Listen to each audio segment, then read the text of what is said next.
File కనిపిస్తుందా? Yes sir, కనిపిస్తుంది sir. Yes sir. Last క్లాస్లో ఏం చెప్పుకున్నాం ఐడియా ఉన్నదా?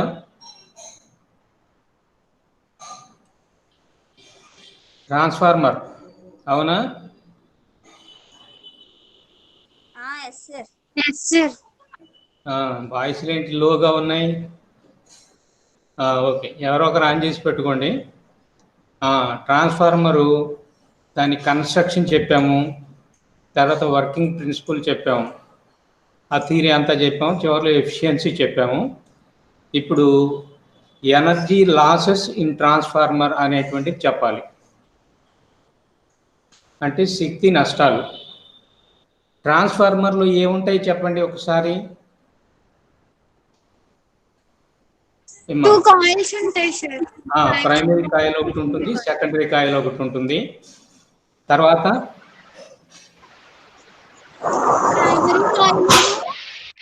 వాటిని దేని మీద చుడతారు కదా, దాన్ని ఏమన్నాం? కరెంట్ ని పాస్ చేస్తాం సార్. కోర్ అన్నాం. ఓకేనా? కోర్ మీద ఒకవైపు ఏమో ప్రైమరీ కాయిల్ని చుట్టి దాన్ని ఏసీ సప్లైకి కనెక్ట్ చేస్తాము. కోర్ యొక్క రెండవ ఆర్మ్ మీద లేదా రెండవ యొక్క భుజం మీద సెకండరీ కాయిల్ని చుట్టి దాన్ని దేనికి కనెక్ట్ చేస్తాము?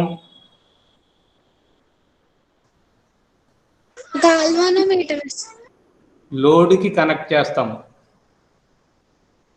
మళ్ళీ ఒకసారి మీకు చూపించాల్సింది బొమ్మ. ఇదిగో కనపడుతుందా ఇప్పుడు?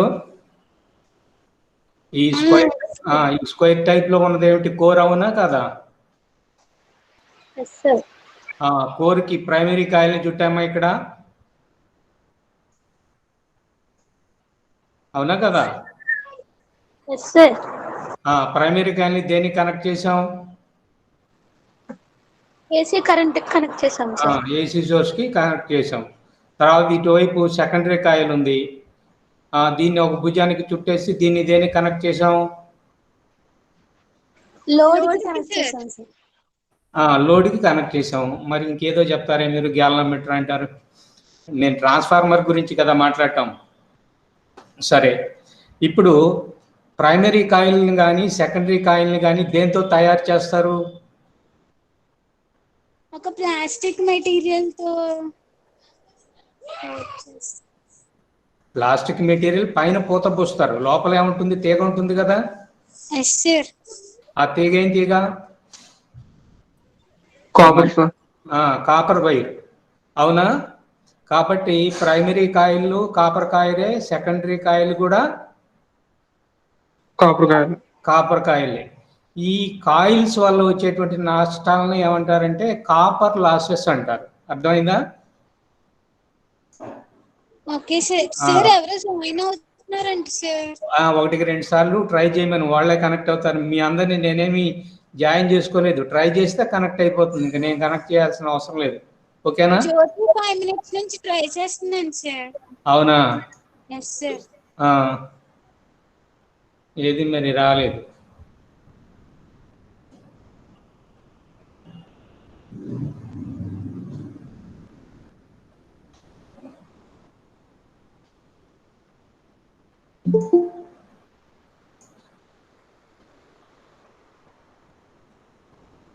కనెక్ట్ అయిందా?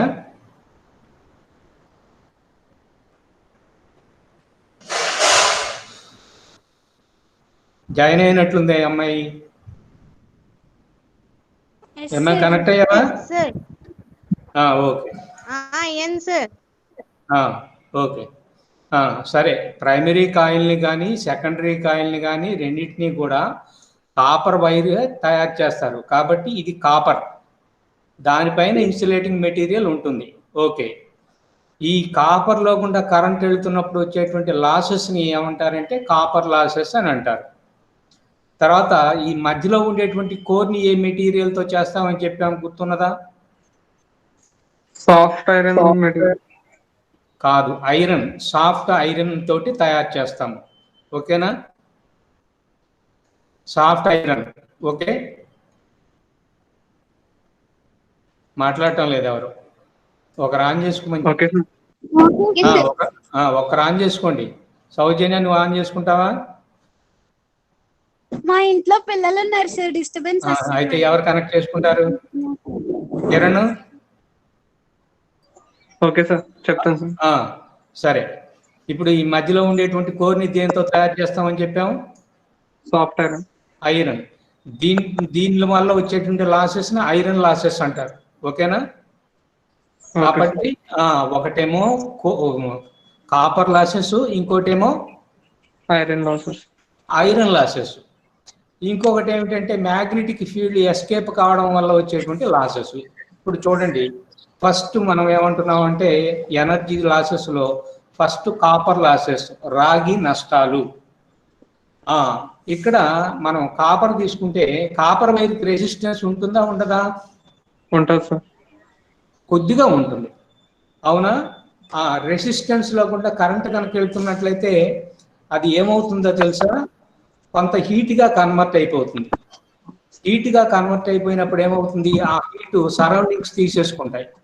తీసేసుకున్నప్పుడు ఆ హీట్ గా కన్వర్ట్ అయినటువంటి ఎనర్జీ అంతా కూడా లాస్ అవుతుందా కాదా? అవుతుంది సార్. అవుతుంది. ఇప్పుడు హీట్, అదే కరెంట్ని హీట్ గా కన్వర్ట్ చేసినటువంటి ఆ రెసిస్టెన్స్ ఇచ్చేటువంటి ఎనర్జీ ఎంత అంటే I²RT. ఐ అనేటువంటిది ఏమిటంటే వైర్ లో గుండా వెళ్ళేటువంటి కరెంటు, ఆర్ అంటే ఆ వైర్ యొక్క రెసిస్టెన్స్, టీ అంటే time of flow of current. ఓకేనా? అవునా కదా? Okay sir. కాబట్టి కాపర్ వైర్ లో గుండా కరెంట్ కనుక వెళ్తున్నట్లయితే దానికి కొద్దిపాటి రెసిస్టెన్స్ ఉంటుంది. కాబట్టి ఆ రెసిస్టెన్స్ వల్ల కొంత ఎలక్ట్రికల్ ఎనర్జీ అంటే విద్యుత్ శక్తి అనేటువంటిది హీట్ ఎనర్జీగా కన్వర్ట్ అయిపోతుంది. ఆ హీట్ ఎనర్జీని ఎవరు తీసుకుంటారు? సరౌండింగ్స్ తీసేసుకుంటాయి. అదంతా కూడా లాస్ అయిపోతుంది అనమాట. కాబట్టి కాపర్కి అసలు రెసిస్టెన్స్ కనుక లేకుండా ఉన్నట్లయితే అప్పుడు కాపర్ లాస్ అనేటువంటిది అసలు ఉండదు. ఓకేనా? Okay sir. అంతే కదా. R=0 అయిపోయింది అనుకో, R=0 అయిపోతే దాన్ని ఏమంటారు చెప్పండి? Super conductor sir. Super conductor. ఒకవేళ మనం సూపర్ కండక్టర్ ని తయారు చేసుకున్నట్లయితే ఈ కాపర్ లాసెస్ అనేటువంటివి అసలు ఉండవు. ఓకేనా? Okay sir. కానీ ప్రాక్టికల్ గా ఇంకా మనం సూపర్ కండక్టర్స్ దాకా వెళ్ళలేదుగా. మనం ఎక్కడో కెల్విన్ డిగ్రీస్ దగ్గరే ఉండిపోయాం, సెంటిగ్రేడ్ దాకా రాలేదు సూపర్ కండక్టర్స్ విషయంలో. ఓకేనా? కాబట్టి ఇక్కడ ఎనర్జీ అంతా ఏమైపోతుందంటే డిసిపేట్ అవుతుంది. డిసిపేషన్ అంటే వృధా కావడం. ఎట్లా వృధా అవుతుందంటే చుట్టుపక్కల ఉండేటువంటి వాతావరణం అదంతా తీసేసుకుంటుంది. కాబట్టి ఇట్లాంటి లాస్ని ఏమంటారంటే కాపర్ లాస్ అని కానీ, లేదా జౌల్ హీట్ లాస్ అని కానీ, అంటే రెసిస్టెన్స్ లో కూడా కరెంట్ వెళుతున్నప్పుడు అది హీట్ గా కన్వర్ట్ అయినట్లయితే దాన్ని జౌల్ హీట్ అని కూడా అంటారు. కాబట్టి దీన్ని జౌల్ హీట్ లాస్ అని కానీ, కాపర్ లాస్ అని కానీ అంటారు. ఓకేనా? Okay sir. తర్వాత రెండవది మ్యాగ్నెటిక్ లీకేజ్, అయస్కాంత లీకేజ్ లాస్ లేదా నష్టము అని అంటారు. ఇక్కడ మీరు ఒక మాట చెప్పారు మనం, ఏమిటంటే ప్రైమరీ కాయిల్లో గుండా కనుక కరెంట్ పంపిస్తే, ఇదిగో చూడండి, ఈ ప్రైమరీ కాయిల్లో గుండా కనుక కరెంట్ కనుక పంపించినట్లయితే దీని చుట్టూ ఏం తయారవుతుందని చెప్పాము? Magnetic field. మ్యాగ్నెటిక్ ఫీల్డ్ లేదా మ్యాగ్నెటిక్ ఫ్లక్స్ అందాం. ఆ ఫ్లక్స్ లో మళ్ళీ ఏముంచాము?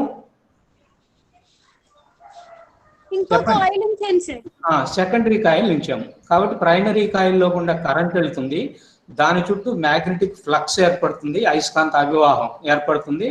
ఆ అభివాహంలో ఏముంచాము? సెకండరీ కాయిల్ ఉంచాము. ఇప్పుడు ప్రైమరీ కాయిల్ చుట్టూ ఎంత మ్యాగ్నెటిక్ ఫ్లక్స్ ఉంటుందో అంత మ్యాగ్నెటిక్ ఫ్లక్స్ సెకండరీ కాయిల్ తో లింక్ అవుతుందా? లేదు సార్. కొంత ఎస్కేప్ అవుతుంది కదా అటు ఇటు ఉండేటువంటిది. Yes sir. అవునా కదా? కాబట్టి ఈ ప్రైమరీ చుట్టూ ఉండేటువంటి మ్యాగ్నెటిక్ ఫ్లక్స్ అంతా కూడా సెకండరీ కాయిల్ తోటి లింక్ కాకపోయేటప్పటికీ ఇక్కడ ఉన్నటువంటి మ్యాగ్నెటిక్ ఫీల్డ్ మొత్తం సెకండరీ కాయిల్కి రావడం లేదు. మ్యాగ్నెటిక్ ఫీల్డ్ మొత్తం సెకండరీ కాయిల్ కనుక రాకపోతే ప్రైమరీ కాయిల్లో నువ్వు ఎంత ఎనర్జీ ఇచ్చావో అంత ఎనర్జీ సెకండరీ కాయిల్కి వస్తుందా? Yes sir. వస్తుందా? ఎనర్జీ రాదు సార్. రాదు. ఎందువల్లంటే ఇక్కడ వచ్చేటువంటి మొత్తము మ్యాగ్నెటిక్ ఫ్లక్స్ సెకండరీ కాయిల్తో లింక్ కాలేదు. కాకపోయేటప్పటికీ ఇక్కడ వచ్చేటువంటి ఎలక్ట్రికల్ ఎనర్జీ మనం ఇచ్చినటువంటి ఎలక్ట్రికల్ ఎనర్జీ కంటే ఎట్లా ఉంటుంది, తక్కువ ఉంటుందో కదా? అవునా కదా? Yes, sir. సార్ అది కాదమ్మా, ఇప్పుడు ప్రైమరీలో కూడా కరెంటుని పంపించావు, అప్పుడు దాని చుట్టూ ఏం తయారైంది? మ్యాగ్నెటిక్ ఫ్లక్స్ తయారైందా? Magnetic energy yes sir. అంటే ఎలక్ట్రికల్ ఎనర్జీ మ్యాగ్నెటిక్ ఎనర్జీగా కన్వర్ట్ అయినట్టా కదా? కానట్టా? కన్వర్ట్ అయింది సార్. అప్పుడు ఈ మ్యాగ్నెటిక్ ఫీల్డ్ లో సెకండరీ కాయిల్ ఉంచామా లేదా? Yes sir. ఉంచినప్పుడు ఇప్పుడు ప్రైమరీ చుట్టూ ఉండేటువంటి టోటల్ మ్యాగ్నెటిక్ ఫ్లక్స్ ఎంత ఉంటుందో అంత మ్యాగ్నెటిక్ ఫ్లక్స్ సెకండరీ కాయిల్ తోటి లింక్ అవుతుందా, అనుసంధానం అవుతుందా? అవ్వదు సార్. ఎంతో కొంత ఎనర్జీ లాస్ అవుతుంది సార్. లాస్ అవుతుంది కదా. కాబట్టి ఇక్కడ ప్రొడ్యూస్ అయ్యేటువంటి ఎలక్ట్రికల్ ఎనర్జీ కొంత తక్కువే ప్రొడ్యూస్ అవుతుంది కదా. Yes sir. అంటే ఇది దేని వల్ల లాస్ వచ్చింది? మ్యాగ్నెటిక్ లీకేజ్ జరగడం వల్లనే కదా జరిగింది. Yes sir. మ్యాగ్నెటిక్ లీకేజ్ అంటే అర్థం ఏంటంటే ఇక్కడ ఉన్న మొత్తం ఫ్లక్స్ సెకండరీ కాయిల్ తోటి లింక్ కాలేదు, కొంత లీక్ అయిపోయింది, బయటికి వెళ్ళిపోయింది. అట్లాంటి లీకేజ్ని మనం ఏమంటున్నాము? మ్యాగ్నెటిక్ లీకేజ్, అయస్కాంత లీకేజీ అని అంటారు. ఓకేనా? Okay sir. ఇట్లాంటి లీకేజీలని మనం తొలగించడం కోసం ఏం చేస్తామంటే ప్రైమరీ కాయిల్ని సెకండరీ కాయిల్ని రెండింటినీ కూడా ఒకే కోర్ మీద చుట్టేస్తాం. అంటే పెన్సిల్ షేప్లో ఉండేటువంటి ఒక కోర్ తీసుకొని ఒకవైపు చుట్టేమో ప్రైమరీకి ఇస్తాము, ఇంకొక వైపు చుట్టేసేమో దేనికి ఇస్తాం? సెకండరీకి ఇస్తాం. అంటే ప్రైమరీ సెకండరీ రెండు కూడా ఒకే కోర్ మీద చుట్టబడతాయి. ఇక్కడ కూడా ఒకే కోర్, నేను కాదంటలేదు. ఇదేమో ఈ అంచున ఉన్నది, ఇదేమో అవతల అంచున ఉన్నది కదా. Yes sir. ఇప్పుడు సెకండరీని కూడా ప్రైమరీకి ఏ భుజం మీద అయితే చుట్టామో అదే భుజం మీద కనుక చుట్టేసినట్లయితే లీకేజ్ తగ్గుతుందా లేదా? తగ్గుతుంది సార్. అట్లా కాకుండా మ్యాగ్నెటిక్ ఫ్లక్స్ బయటికి వెళ్ళిపోకుండా చుట్టూ లామినేషన్ కూడా చేస్తారు. ఓకేనా? Okay sir. దీన్ని తెలుగులో స్థరితము చేయుట అంటారు. ఏమిటి స్థరితము అంటే? లామినేషన్. మనం ఫోటో లామినేట్ చేసుకుంటాం కదా పాడు కాకుండా, అట్లనే దీన్ని కూడా ఏం చేస్తామంటే లామినేట్ చేస్తాం, మ్యాగ్నెటిక్ ఫీల్డ్ బయటికి పోకుండా. అప్పుడు మ్యాగ్నెటిక్ లాసెస్ అనేటువంటివి ఏమవుతాయి? తగ్గుతాయి. ఓకేనా? Okay sir. తర్వాత నెక్స్ట్ చెప్పింది ఏమిటి? Core losses. కోర్ లాసెస్ నే మనం ఏమంటున్నాం? ఐరన్ లాసెస్ అని కూడా అన్నాంగా. కోర్ లాసెస్ అంటే చూడండి, కోర్లో కలిగేటువంటి లాసెస్, దీంట్లో మళ్ళీ రెండు రకాలు ఉన్నాయి. ఏమిటంటే ఐరన్ లాసెస్ అని, తర్వాత హిస్టరిసిస్ లాసెస్ అని రెండు రకాలు. ఏమిటేమిటి చెప్పండి? ఐరన్ లాసెస్ ఒకటి, హిస్టరిసిస్ లాసెస్. ఐరన్ లాసెస్ ని తెలుగులో ఇనుప నష్టాలు అని అంటారు, ఇనుము నష్టాలు. హిస్టరిసిస్ లాసెస్ నేమో హిస్టరిసిస్ నష్టాలు అని అంటారు. తర్వాత ఇప్పుడు ఐరన్ లాసెస్ అంటే ఏమిటంటే, కోర్ అంటే దేంతో చేయబడిందని చెప్పాము? ఐరన్తో తయారు చేస్తాం. ఇప్పుడు మ్యాగ్నెటిక్ ఫ్లక్స్ అనేటువంటిది సెకండరీ కాయిల్తో మాత్రమే లింక్ అవుతుందా, లేకపోతే కోర్తో కూడా లింక్ అవుతుందా?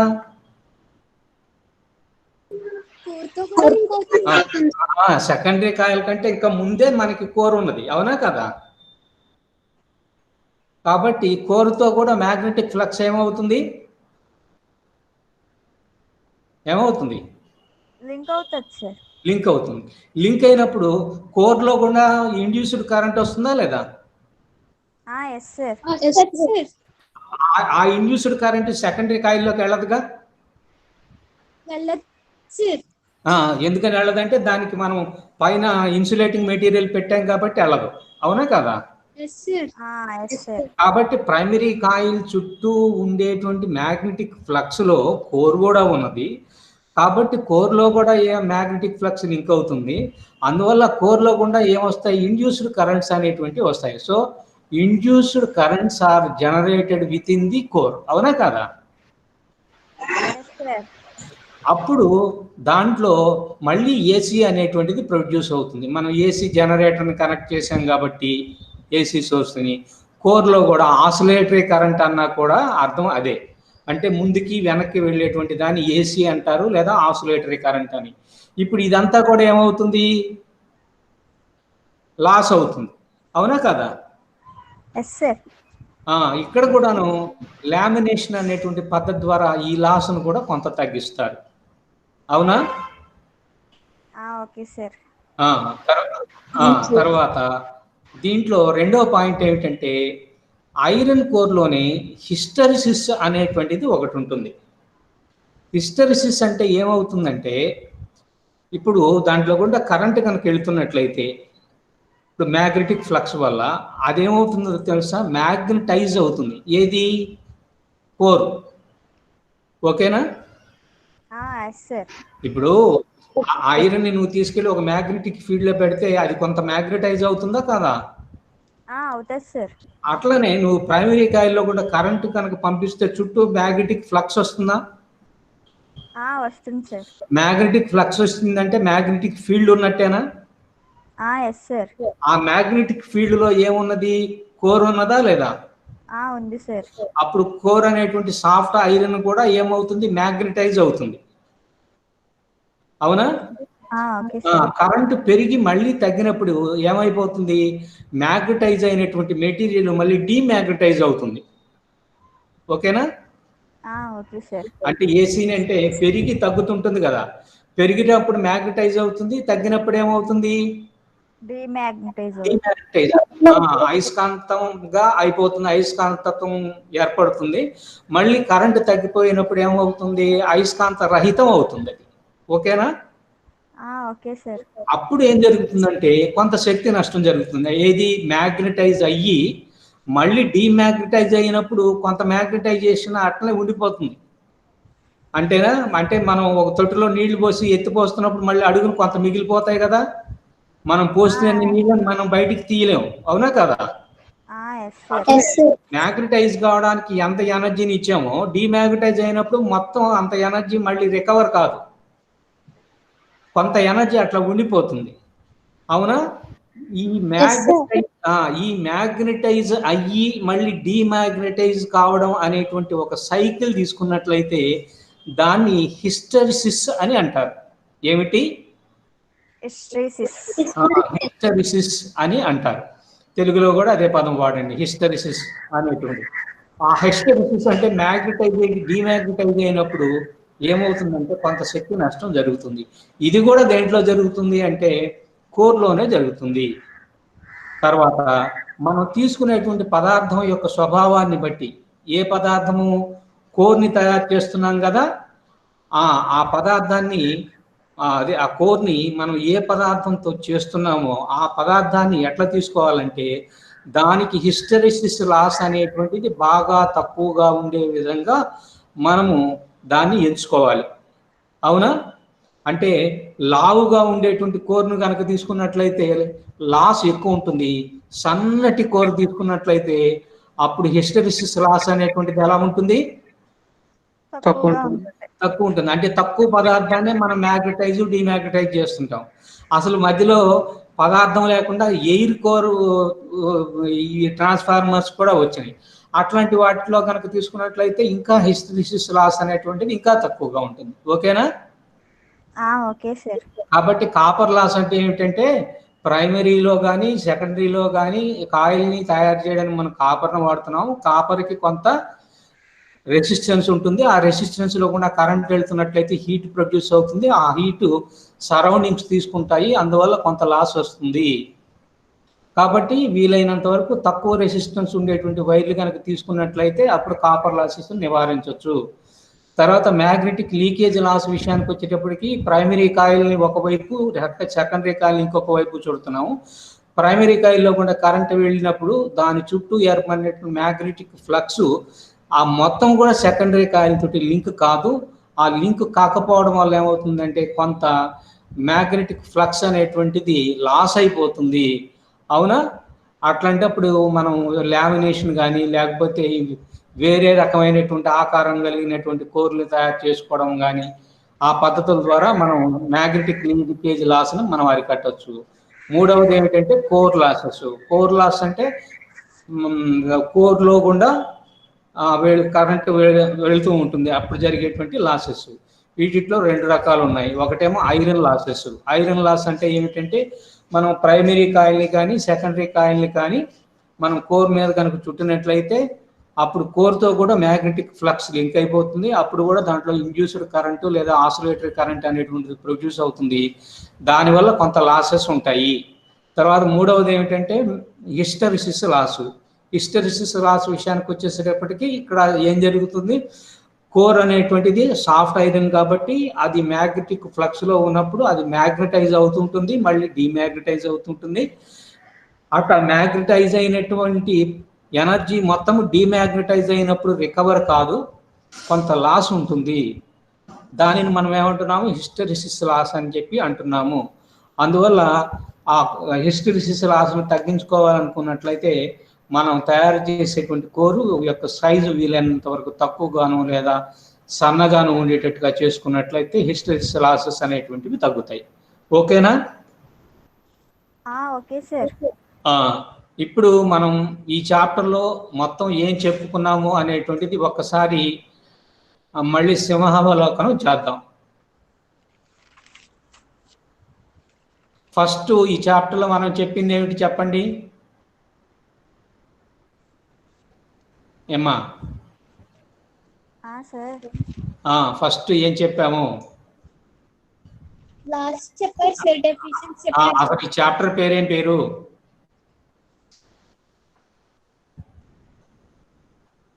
గుర్తు రావట్లేదా? ఎలక్ట్రో మ్యాగ్నెటిక్ ఇండక్షనేనా? Yes sir. మరి చెప్పరే. ఫస్ట్ ఏం చెప్పుకున్నాం? ఫారడేస్ ఎక్స్పెరిమెంట్స్ అని చెప్పుకున్నామా? Yes sir. ఫస్ట్ ఎక్స్పెరిమెంట్లో ఏం చెప్పుకున్నాం? పర్మనెంట్ మ్యాగ్నెట్ని మనం కాయిల్ దగ్గరికి తీసుకొస్తే అప్పుడు క్రియేట్ అయినటువంటి ఎలక్ట్రిక్ ఫీల్డ్ గురించి చెప్పుకున్నాము. రెండో దాంట్లో ఏంటి, ప్రైమరీ కాయిల్లో గుండా కరెంట్ వెళ్తూ దాని చుట్టూ మ్యాగ్నెటిక్ ఫ్లక్స్ తయారైతే ఆ ఫ్లక్స్లో ఏం పెట్టాము, సెకండరీ కాయిల్ని పెట్టాము. అవునా? Yes sir. అప్పుడు వచ్చేటువంటి ఇండ్యూస్డ్ కరెంట్ గురించి చెప్పుకున్నాం. తర్వాత ఏం చెప్పుకున్నాం?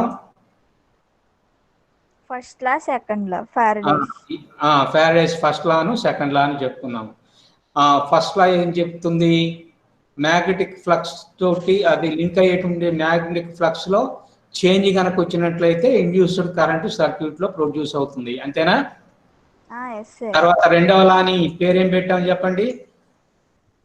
న్యూమన్స్ లా. న్యూమన్స్ లా ఏం చెప్తుంది? Induced EMF is equal to the rate of decay of magnetic flux linked with the coil. అవునా కదా? Yes sir. అంటే E is equal to -d∅/dt. ఓకేనా? Okay sir. తర్వాత integral form, differential form of Faraday's laws. ఓకేనా? Okay sir. తర్వాత Lenz's లా చెప్పారు sir. లెంజెస్ లా అనేది చాలా ఇంపార్టెంట్. లెంజెస్ లా ఏ ప్రిన్సిపల్ మీద ఆధారపడి పనిచేస్తుంది? Law of conservation of energy. Okay. తర్వాత సెల్ఫ్ ఇండక్షన్. ఓకేనా? Okay sir. సెల్ఫ్ ఇండక్షన్ ఎన్ని డెఫినేషన్లు చెప్పుకున్నాం? 3 చెప్పారు సార్. 3 దాని అప్లికేషన్ ఏమిటి? Self inductance of a large solenoid. తర్వాత energy stored in magnetic field. అయస్కాంత క్షేత్రంలో నిల్వ ఉండేటువంటి శక్తి. దానికి ఈక్వేషన్ గుర్తున్నదా? Small u energy density is equal to ½ b²/μ0. దీన్నే μ × h² అని కూడా రాసుకోవచ్చు. అంటే b is equal to μ0 × h అనమాట. ఏమిటి? b is equal to μ0 × h. అప్పుడు b² ఎంత అవుతుంది? μ0 h whole square sir. μ0² h². అవునా కదా? Yes sir.